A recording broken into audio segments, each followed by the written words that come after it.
Selamat datang ke sesi penerangan kita. Hari ini kita nak rungkai satu cubisan sejarah yang sangat-sangat menarik. Kita akan menjejaki bagaimana sebuah ideologi asing dari benua yang jauh mula meresap masuk ke tanah Melayu dan Sarawak pada awal abad ke-20. Macam mana ia bermula? Siapa sebenarnya dalang di sebalik semua ini? Jom kita selami kisahnya. Ini adalah peta perjalanan kita untuk sesi ini. Kita akan mula dengan asal-usul ideologi komunis, kemudian kita lihat kemasukan pengaruh dari China dan juga gelombang dari Indonesia. Selepas itu, kita lompat ke gerakan komunis di Sarawak, bedah taktik dan peranan PKM, dan akhirnya kita rungkai mengapa ideologi ini ditolak. Bahagian pertama, asal-usul ideologi komunis. Okey, jom kita kupas perkara ini dulu. Apa sebenarnya yang dimaksudkan dengan komunisme? Pada terasnya, ia adalah sebuah ideologi politik dan ekonomi yang betul-betul menentang sistem kapitalis. Matlamat utama mereka, nak wujudkan apa yang dipanggil sebagai masyarakat tanpa kelas. Benda ni bukan muncul secara tiba-tiba ya. Ia diasaskan oleh dua tokoh, Karl Marx dan Friedrich Engels, melalui satu penulisan yang sangat terkenal iaitu The Communist Manifesto. Inilah titik bermulanya segalanya. Tapi bila idea ini diterjemahkan kepada tindakan, ia bertukar menjadi sesuatu yang sangat drastik. Ada 3 ciri utama yang menjadikannya sangat radikal apabila masuk ke rantau kita. Pertama, pemansuhan hak milik persendirian. Maksudnya, anda tak boleh ada tanah atau perniagaan sendiri, semua itu milik mutlak negara. Kedua, kerajaan ada kawalan penuh ke atas ekonomi. Dan ketiga, yang paling kritikal dalam lipatan sejarah kita, mereka sangat bersedia untuk menggunakan perjuangan bersenjata. Atau dengan kata lain, kekerasan mutlak untuk capai apa yang mereka nak. Bahagian kedua, kemasukan pengaruh dari China. Perkembangan kronologi ini berlaku dengan sangat-sangat pantas. Cuba bayangkan, ia bermula seawal tahun 1912 bila cawangan Parti Kuomintang dari China dibuka di Tanah Melayu, bawa sekali pengaruh politik mereka. Menjelang 1927, pergerakan ini berevolusi pula menjadi Parti Komunis Nayang.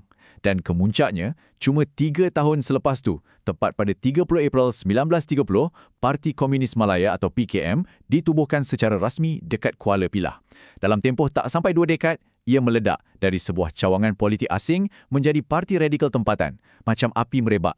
Pernah tak anda terfikir macam mana mereka sebarkan pahaman ni dengan begitu berkesan sekali? Rahsianya ada pada satu taktik akar umbi yang diorang panggil mind school atau sekolah malam. Ejen-ejen ni bijak. Mereka tak buat operasi secara terang-terangan pada waktu siang. Sebaliknya, mereka sasarkan golongan pekerja Cina selepas habis waktu kerja. Sekolah-sekolah malam ni secara senyap-senyap jadi tempat persediaan atau inkubator yang cukup sempurna untuk tanam ideologi komunis ke dalam minda pekerja yang mungkin rasa tertindas waktu tu. Bahagian ketiga, gelombang dari Indonesia. Kalau pengaruh dari China dipacu oleh pertumbuhan parti politik, pengaruh dari Indonesia pula ceritanya bermula dari satu kegagalan yang besar.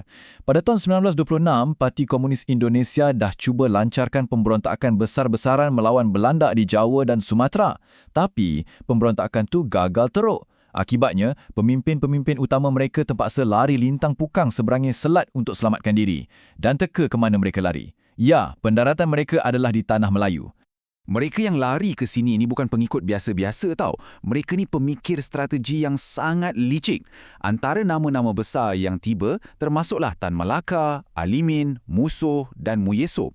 Kalau ejen dari China tadi kena bina sekolah malam dari SIFA, tokoh-tokoh dari selatan ni guna taktik yang jauh berbeza. Mereka menyusup masuk secara halus ke dalam saluran tempatan yang memang dah sedia ada. Mereka masuk ke dalam Kesatuan Buruh, tulis artikel-artikel panas dan radikal dalam majalah dan perlahan-lahan menyelinap masuk ke dalam parti politik haluan kiri tempatan macam Kesatuan Melayu Muda.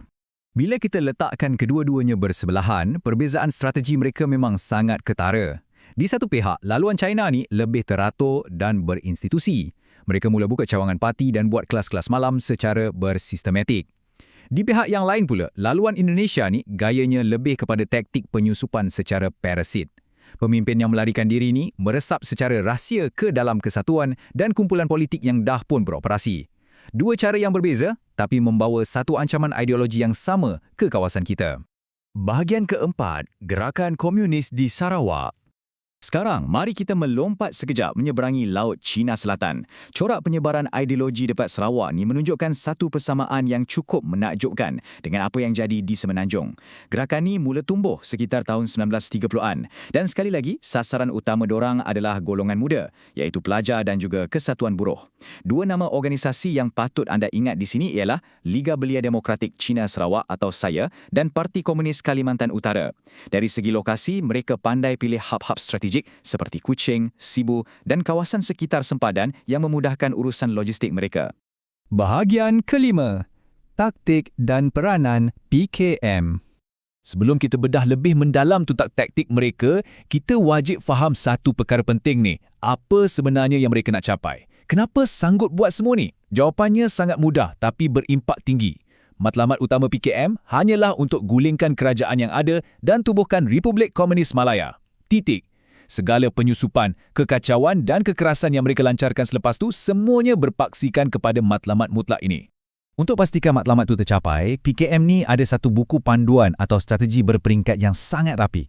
Langkah pertama, kawal golongan pekerja dengan menyusup masuk ke dalam Kesatuan Buruh. Bila pengaruh dah kuat, mereka masuk ke langkah kedua, serang urat nadi ekonomi. Macam mana? Dengan anjurkan mogok besar-besaran dan buat sabotaj dekat kilang serta ladang.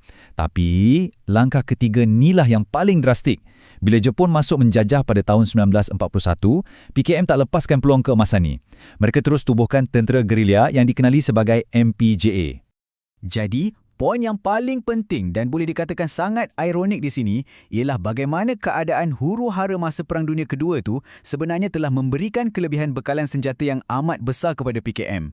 Bayangkan ya, semata-mata nak kalahkan musuh yang sama, iaitu Jepun, pihak British sanggup berpakat dengan MPJA. British bagi senjata moden, bagi latihan taktikal ala tentera, tapi ironinya, bila perang tamat, senjata dan latihan percuma dari British itulah yang disembunyikan dan akhirnya digunakan semula oleh pengganas komunis ni untuk melancarkan pemberontakan berdarah melawan British sendiri dan juga kerajaan tempatan. Tak disangka-sangka kan? Bahagian keenam, mengapa ideologi ini ditolak? Walaupun diorang ada organisasi yang kemas, ada tentera gerila dan bekalan senjata yang hebat, komunisme ni akhirnya menemui jalan buntu di tanah air kita. Persoalannya, mengapa? Jawapannya sangat jelas. Kaedah mereka yang sangat radikal dan suka guna kekerasan bersenjata ni bertembung hebat dengan jiwa masyarakat tempatan yang sukakan keamanan. Bukan tu je, ideologi yang menolak konsep ketuhanan ni memang terang-terang bercanggah dengan akidah agama Islam serta adat resam yang dipegang erat oleh majoriti masyarakat kita. Memang tak masuk langsung. Sebagai penutup sesi penerangan kita kali ini, saya nak tinggalkan anda dengan satu persoalan yang cukup mendalam untuk difikirkan. Sejarah mengajar kita bahawa sesuatu idea tu mungkin nampak kebal di atas kertas, tapi realitinya sangat berbeza. Jadi, macam mana agaknya sesuatu ideologi asing tu terpaksa berubah apabila ia bertembung dengan budaya dan kepercayaan tempatan yang dah lama berakar umbi? Mampukah kekuatan hujung senjata dan ketakutan mengatasi kekuatan iman dan adat resam ratusan tahun? Fikir-fikirkanlah. Terima kasih banyak-banyak sebab bersama saya hari ini. Teruslah kekal ingin tahu dan kita jumpa lagi di sesi penerangan akan datang.